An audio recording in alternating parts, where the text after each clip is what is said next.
Salam hormat bersama saya Azmawati Azmi dalam UMNO TV. Bersama saya pada hari ini Tuan Kamarudin Ahmad, iaitu seorang peguam daripada Kamarudin and Partners yang akan membincangkan isu-isu semasa. Assalamualaikum Tuan, apa khabar? Waalaikumsalam, sihat. Okey Tuan, 24 November lalu satu saman terhadap Red Granite Pictures, sebuah syarikat perfilman milik Riza Aziz di New York, telah difailkan saman oleh bekas peguam Mutalis Cheng dan naib Presiden PAS kepada Mahkamah Amerika Syarikat. Namun saman itu ditarik balik oleh mereka.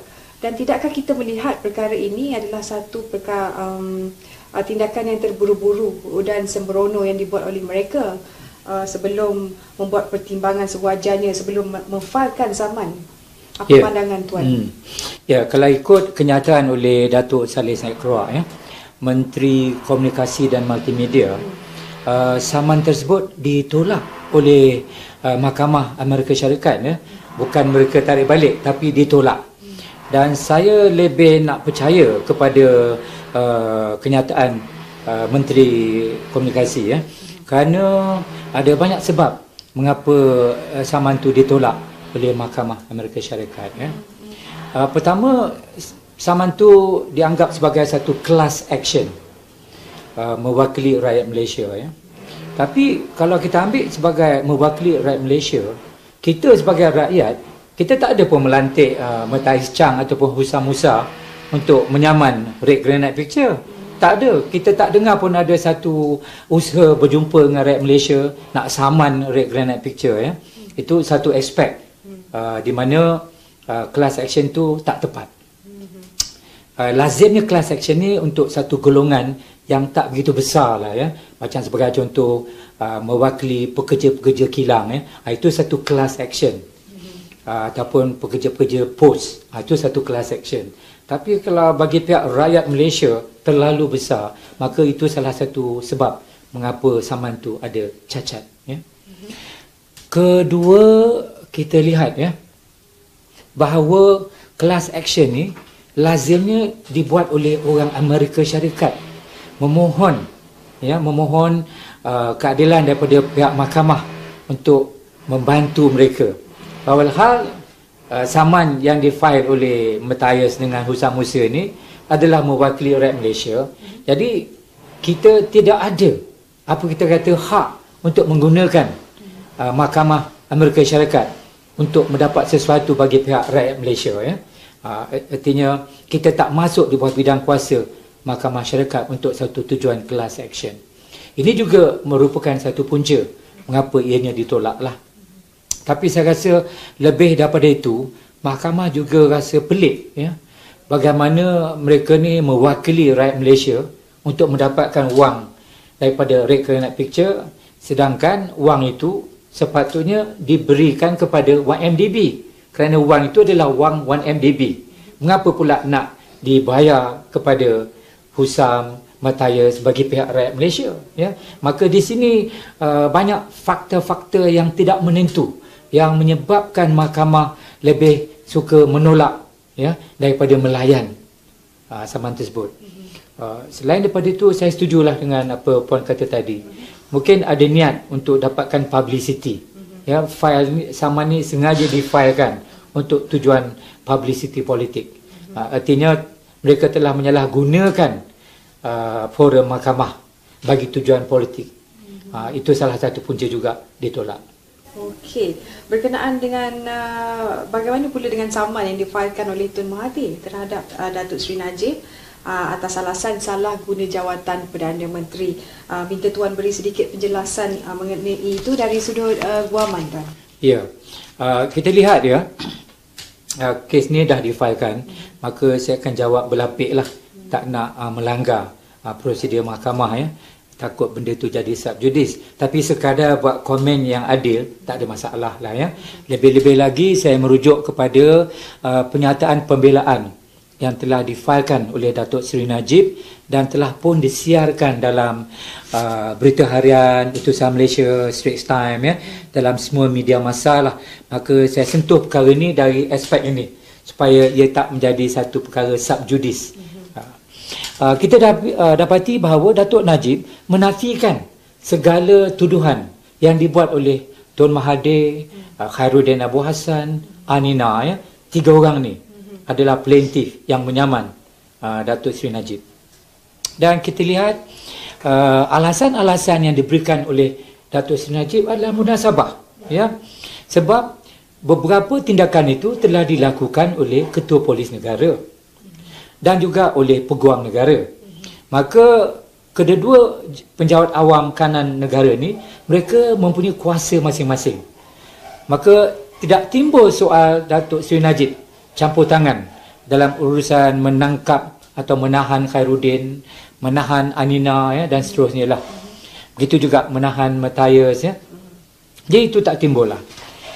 Dan kedua, kita dapati bahawa Datuk Najib selaku Perdana Menteri, beliau sendiri mempunyai kuasa-kuasa eksekutif. Beliau sendiri mempunyai kuasa-kuasa prerogatif, ya, untuk melakukan apa yang telah beliau lakukan.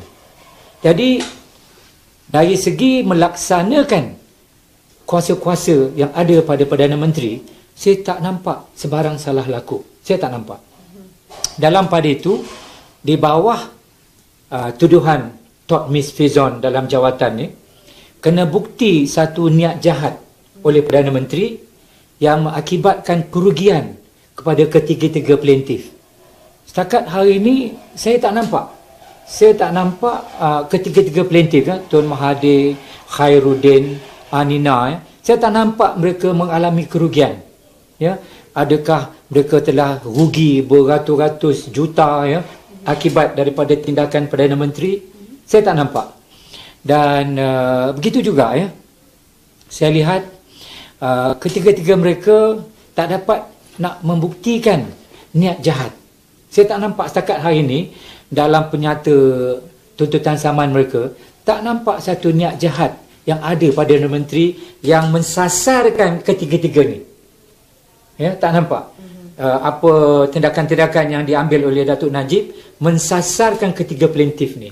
Berniat jahat ke atas ketiga plaintiff ni. Itu saya tak nampak. Kerana itu saya lihat saman tuntutan oleh ketiga plaintiff ke atas Datuk Seri Najib ni tidak mempunyai satu asas yang kukuh lah. Dan saya yakin kemenangan di pihak Datuk Seri Najib. Okey. Dan berkenaan dengan perkembangan terkini pula berkaitan status 1MDB, khususnya berkenaan dengan kesan arbitration proceedings di antara 1MDB dengan International Petroleum IPIC di Abu Dhabi, dan mohon Tuan berikan sedikit pencerahan di sini, Tuan. Ya, kita semua maklum ada proceeding arbitration di antara 1MDB dengan International Petroleum Investment Corporation, iaitu IPIC Abu Dhabi lah. Seperti yang telah saya nyatakan dahulu, saya sangat yakin, ya, bahawa 1MDB akan memenangi proceeding arbitration ini, kerana 1MDB telah mematuhi prosedur yang terkandung di dalam dokumen-dokumen perundangan yang dimeterai di antara 1MDB dengan IPIC. Dan baru-baru ini saya sempat mengadakan perbincangan dengan Mr. Arukanda, dan dia sendiri maklumkan kepada saya bahawa segala dokumen-dokumen yang wujud, ya, menunjukkan bahawa 1MDB di pihak yang benar, dan segala penyelewengan yang berlaku adalah di pihak CEO IPIC. Maka seperti yang telah saya jelaskan dahulu, IPIC bertanggungjawab di atas sebarang salah laku CEO-nya, di atas dasar vicarious liability, ya, iaitu prinsip vicarious liability di bawah undang-undang TOT lah.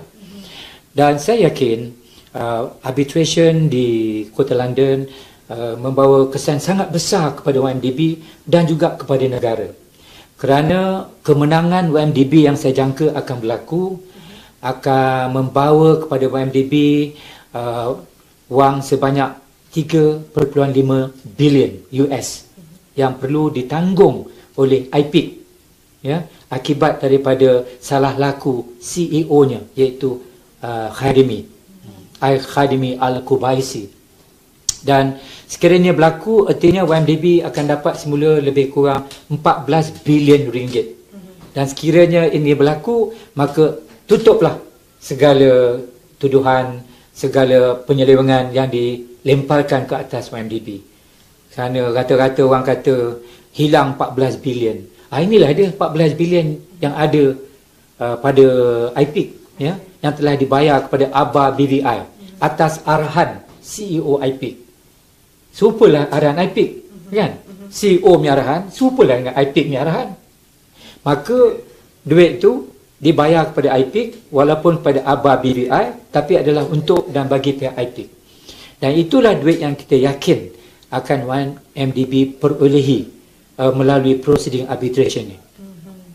Baik, berkenaan dengan deklarasi rakyat pula, Tuan, bagaimana yang dibuat oleh Tun Mahathir Mac lalu? Kita pernah discuss berkenaan dengan ini yang tuntut deklarasi rakyat yang buat Tun Mahathir itu adalah melanggar Perlembagaan Persekutuan.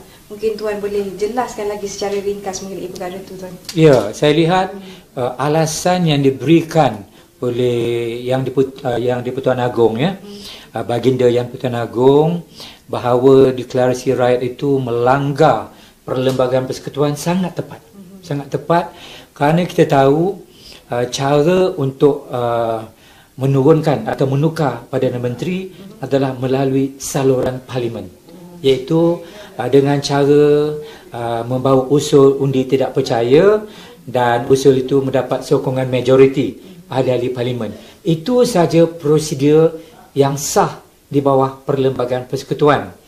Maka cara deklarasi rakyat ni yang nak menggunakan demonstrasi rakyat, ya, nak menghasut rakyat supaya minta Perdana Menteri turun, ya. Ini semua cara-cara yang menyalahi undang-undang, ya. Menyalahi undang-undang Akta Perhimpunan Aman, menyalahi Akta Hasutan, ya, dan pelbagai lagi akta yang menjaminkan keselamatan negara. Dan saya pun lihat bahawa deklarasi rakyat ni hanya gimmick sajalah, satu gimmick politik, tapi ia satu gimmick yang boleh menjejaskan, ya, ketenteraman awam. Dan rakyat tak ada untung pun. Saya dah baca deklarasi rakyat tu, tak nampak agenda nak membela rakyat, ya. Dia lebih kepada agenda nak menyerang YMDB. Lebih tepat kita panggilkan deklarasi serangan YMDB. Kalau nak katakan deklarasi rakyat, langsung tak tepat. Tak nampak dia menyentuh isu-isu harga barang, ya, isu-isu kos barang naik, tak timbul langsung. Cara-cara nak bantu rakyat beli rumah, tak timbul langsung. Tak ada formula yang nak membina dan membela kebajikan rakyat. Tak ada. Ia lebih kepada agenda politik Tun Mahathir sendiri. Salam hormat, bersama saya Azmawati Azmi dalam UMNO TV. Bersama saya pada hari ini Tuan Kamarudin Ahmad, iaitu seorang peguam daripada Kamarudin and Partners yang akan membincangkan isu-isu semasa.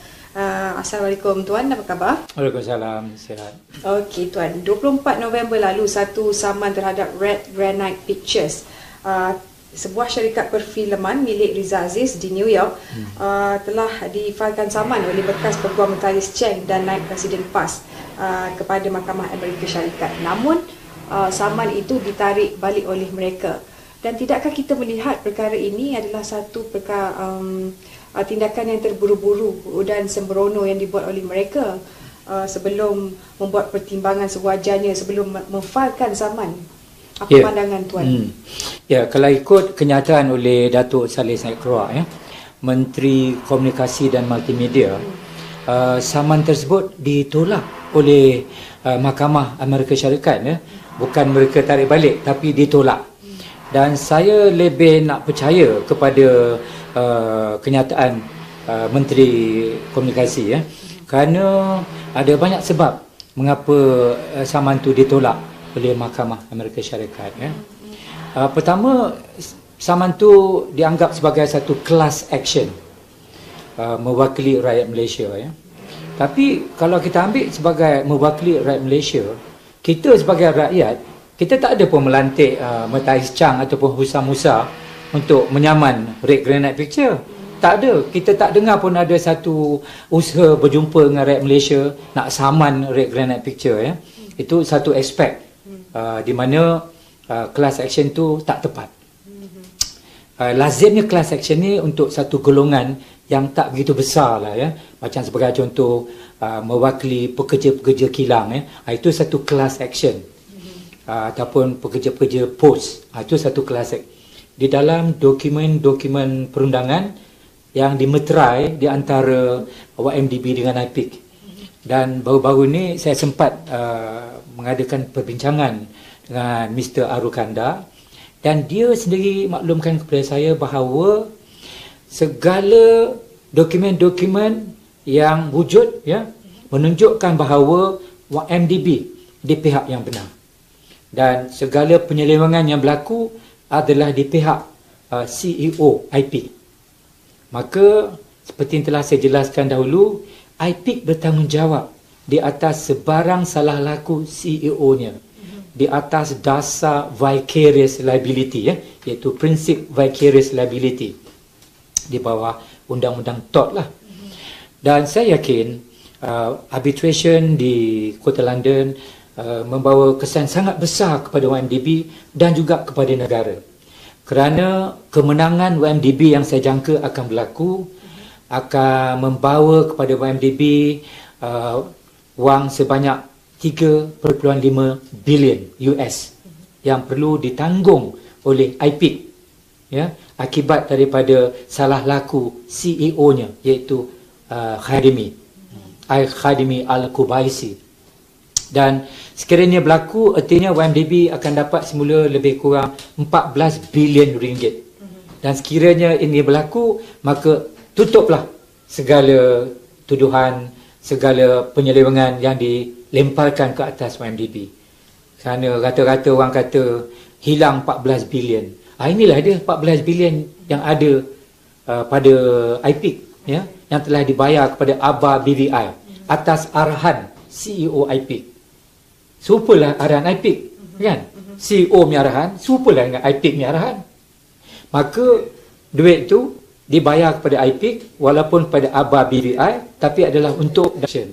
Tapi kalau bagi pihak rakyat Malaysia terlalu besar, maka itu salah satu sebab mengapa saman tu ada cacat ya. Kedua, kita lihat ya bahawa class action ni lazimnya dibuat oleh orang Amerika Syarikat, memohon keadilan daripada pihak mahkamah untuk membantu mereka. Walhal saman yang difail oleh Matthias dengan Husam Musa ni adalah mewakili rakyat Malaysia. Jadi kita tidak ada apa kita kata hak untuk menggunakan mahkamah Amerika Syarikat untuk mendapat sesuatu bagi pihak rakyat Malaysia ya. Artinya kita tak masuk di bawah bidang kuasa mahkamah syarikat untuk satu tujuan class action. Ini juga merupakan satu punca mengapa ianya ditolak lah. Tapi saya rasa lebih daripada itu, mahkamah juga rasa pelik ya, bagaimana mereka ni mewakili rakyat Malaysia untuk mendapatkan wang daripada Red Granite Picture, sedangkan wang itu sepatutnya diberikan kepada YMDB, kerana wang itu adalah wang YMDB. Mengapa pula nak dibayar kepada Husam, Matthias bagi pihak rakyat Malaysia ya? Maka di sini banyak faktor-faktor yang tidak menentu yang menyebabkan mahkamah lebih suka menolak ya daripada melayan saman tersebut. Selain daripada itu, saya setujulah dengan apa puan kata tadi. Mungkin ada niat untuk dapatkan publicity ya, file saman ni sengaja difilekan untuk tujuan publicity politik. Artinya mereka telah menyalahgunakan forum mahkamah bagi tujuan politik. Itu salah satu punca juga ditolak. Okey, berkenaan dengan bagaimana pula dengan saman yang difailkan oleh Tun Mahathir terhadap Datuk Seri Najib atas alasan salah guna jawatan Perdana Menteri. Minta Tuan beri sedikit penjelasan mengenai itu dari sudut guaman Tuan.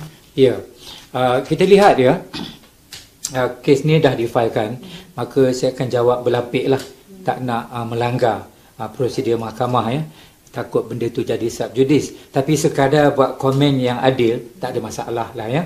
Lebih-lebih lagi saya merujuk kepada pernyataan pembelaan yang telah difailkan oleh Datuk Seri Najib dan telah pun disiarkan dalam berita harian Utusan Malaysia, Straits Times, ya, dalam semua media massa lah.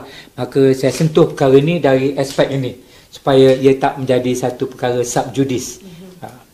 Kita dapati bahawa Datuk Najib menafikan segala tuduhan yang dibuat oleh Tun Mahathir, Khairuddin Abu Hassan, Anina, ya, 3 orang ni adalah plaintiff yang menyaman Datuk Seri Najib. Dan kita lihat alasan-alasan yang diberikan oleh Datuk Seri Najib adalah munasabah, ya. Sebab beberapa tindakan itu telah dilakukan oleh Ketua Polis Negara dan juga oleh Peguam Negara. Maka kedua-dua penjawat awam kanan negara ni, mereka mempunyai kuasa masing-masing. Maka tidak timbul soal Datuk Seri Najib campur tangan dalam urusan menangkap atau menahan Khairuddin, menahan Anina, ya, dan seterusnya lah. Begitu juga menahan Matthias, ya. Jadi itu tak timbul lah. Dan kedua, kita dapati bahawa Datuk Najib selaku Perdana Menteri, beliau sendiri mempunyai kuasa-kuasa eksekutif. Beliau sendiri mempunyai kuasa-kuasa prerogatif, ya, untuk melakukan apa yang telah beliau lakukan. Jadi dari segi melaksanakan kuasa-kuasa yang ada pada Perdana Menteri, saya tak nampak sebarang salah laku. Saya tak nampak. Dalam pada itu, di bawah tuduhan Tok Miss Fizon dalam jawatan ni, kena bukti satu niat jahat oleh Perdana Menteri yang mengakibatkan kerugian kepada ketiga-tiga plaintiff. Setakat hari ini, saya tak nampak. Saya tak nampak ketiga-tiga plaintiff, ya, Tun Mahathir, Khairuddin, Anina, ya, saya tak nampak mereka mengalami kerugian. Ya, adakah mereka telah rugi beratus-ratus juta, ya, akibat daripada tindakan Perdana Menteri? Saya tak nampak. Dan begitu juga, ya, saya lihat ketiga-tiga mereka tak dapat nak membuktikan niat jahat. Saya tak nampak setakat hari ini dalam penyata tuntutan saman mereka, tak nampak satu niat jahat yang ada pada Perdana Menteri yang mensasarkan ketiga-tiga ni. Ya, tak nampak. Apa tindakan-tindakan yang diambil oleh Datuk Najib mensasarkan ketiga plaintiff ni, berniat jahat ke atas ketiga plaintiff ni. Itu saya tak nampak. Kerana itu saya lihat saman tuntutan oleh ketiga plaintiff ke atas Datuk Seri Najib ni tidak mempunyai satu asas yang kukuh lah. Dan saya yakin kemenangan di pihak Datuk Seri Najib. Okey.